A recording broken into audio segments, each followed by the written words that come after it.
ಮಕರ ಸಂಕ್ರಾಂತಿ ಹತ್ರ ಬರ್ತಾ ಇದೆಯಲ್ವಾ. ಎಳ್ಳು ಬೆಲ್ಲ ತಿಂದು ಚೆನ್ನಾಗಿರೋಣ, ಸಿಹಿಯಾಗಿರೋಣ ಅಂತ ಹೇಳ್ತಾರೆ. ಬರೀ ಎಳ್ಳು ಬೆಲ್ಲ ಮಾತ್ರ ಯಾಕೆ, ಅದ್ರ ಜೊತೆಗೆ ಮತ್ತು ಸ್ವಲ್ಪ ರುಚಿಕಟ್ಟಾಗಿ ಏನೇನೆಲ್ಲ ಸೇರಿಸ್ಬಿಟ್ಟು ಸ್ವಲ್ಪ ನವೀನವಾದಂಥ ಒಂದು ತಿಂಡಿಯನ್ನು ಮಾಡೋಣ. ಬನ್ನಿ, ನನ್ನ ಜೊತೆಗೆ ಕಲ್ತ್ಕೊಂಡ್ಬಿಡ್ಬೋದು. ಒಂದು ಅರ್ಧ ಕಾಯಿ ಕಡಿಯನ್ನು ತುರಿದ್ಬಿಟ್ಟೆ ಕಡಾಯಿಯಲ್ಲಿ ಅದನ್ನು ಹಾಕ್ಕೊಳ್ತಾ ಇದ್ದೀನಿ. ಹಾಕ್ಕೊಳ್ಳೋಕ್ಕಿಂತ ಮೊದಲು ಸ್ವಲ್ಪ ಗ್ರೈಂಡ್ ಮಾಡಿ ಹಾಕ್ಕೊಳ್ತೀನಿ, ಯಾಕೆಂದರೆ ಸ್ವಲ್ಪ ಚೆನ್ನಾಗಿ ಮಿಕ್ಸ್ ಆಗುತ್ತೆ. ಈ ರೀತಿಯಾಗಿ ಲೋ ಸಿಮ್ನಲ್ಲಿ ಇಟ್ಕೊಂಡ್ಬಿಟ್ಟು ತುಪ್ಪವನ್ನು ಹಾಕ್ಕೊಂಡು ನೀಟಾಗಿ ಹುರಿತಾ ಹೋಗ್ತೀನಿ.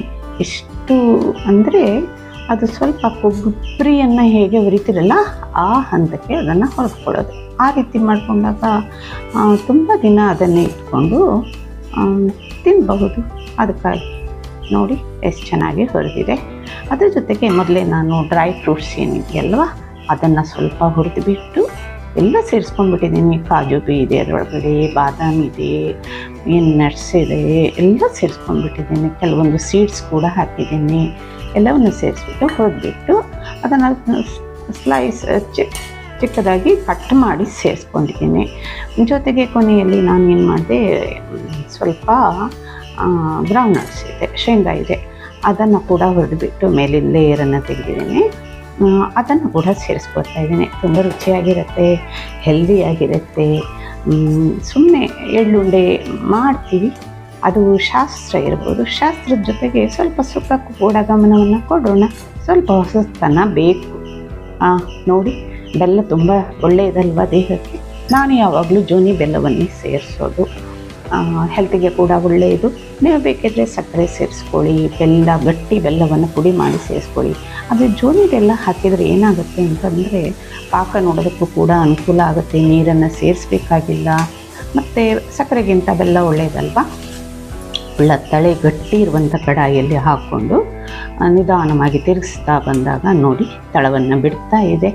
ಈ ರೀತಿಯಾಗಿ ನಿಮಗೆ ಅದು ಮಧ್ಯ ಮಧ್ಯದಲ್ಲಿ ಕಾಣುವಂಥ ಏನಿದೆಯಲ್ಲ ಡ್ರೈ ಫ್ರೂಟ್ಸ್ ಏನಿದೆಯಲ್ಲ ಅದನ್ನು ನೋಡಿದಾಗ ಯಾರು ಕೂಡ ಬೇಡ ಅಂತ ಹೇಳಲ್ಲ, ಮತ್ತೊಂದು ಬೇಕು ಅಂತ ಹೇಳುವಂಥ ಭಾವನೆ ಬಂದೇ ಬರುತ್ತೆ.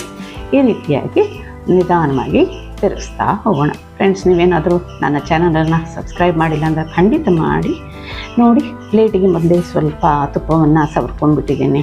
ಈ ಕಡಾಯಿಯಿಂದ ಏನಿದೆಯಲ್ಲ ಚೆನ್ನಾಗಿ ಸರಿಯಾಗಿ ಪಾಕ ಬಂದಿದ್ದು ಗೊತ್ತಾಗುತ್ತೆ, ಬುಡ ಬಿಟ್ಟಿರ್ತದೆ. ಆವಾಗ ಅದನ್ನು ಶಿಫ್ಟ್ ಮಾಡಿಬಿಟ್ಟೆ. ಅದನ್ನು ಇದಕ್ಕೆ ಹಾಕ್ಕೊಂಡ್ಬಿಟ್ಟು ನಿಧಾನವಾಗಿ ಹರಡಿಬಿಡೋದು ಪ್ಲೇಟಲ್ಲಿ. ತುಂಬ ಲೇಟ್ ಮಾಡಬೇಡಿ.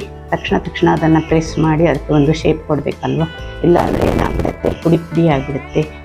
ತಣ್ಣಗಾದ ತಕ್ಷಣ ಅದಕ್ಕೆ ಶೇಪ್ ಕೊಡಲಿಕ್ಕೆ ಆಗೋದಿಲ್ಲ. ತುಂಬ ಈಸಿ ಮೆಥಡು. ಒಂದು ಚಿಕ್ಕ ಬೌಲ್ ಏನಾದ್ರು ತಗೊಳ್ಳಿ, ತಳದಲ್ಲಿ ಸ್ವಲ್ಪ ತುಪ್ಪವನ್ನು ಹಾಕ್ಕೊಂಡ್ಬಿಟ್ಟು ನಿಧಾನವಾಗಿ ಟರ್ನ್ ಮಾಡ್ತಾ ಹೋಗಿ, ಪ್ರೆಸ್ ಮಾಡ್ತಾ ಅದು ಸ್ಪ್ರೆಡ್ ಕೂಡ ಆಗುತ್ತೆ ಮತ್ತು ತಣ್ಣಗಾಗೋದ್ರೊಳಗಡೆ ಗಟ್ಟಿ ಕೂಡ ಆಗಿಬಿಡುತ್ತೆ. ನೋಡಿ ಎಷ್ಟು ಟೇಸ್ಟಿಯಾಗಿರೋಂಥ ಕಲರ್ ನೋಡಿದಾಗ ನಿಮಗೆ ಆಸೆ ಆಗೋದು ಸಹಜ ತಾನೇ. ನೀವು ಮಾತ್ರ ತಿನ್ನಬೇಡಿ.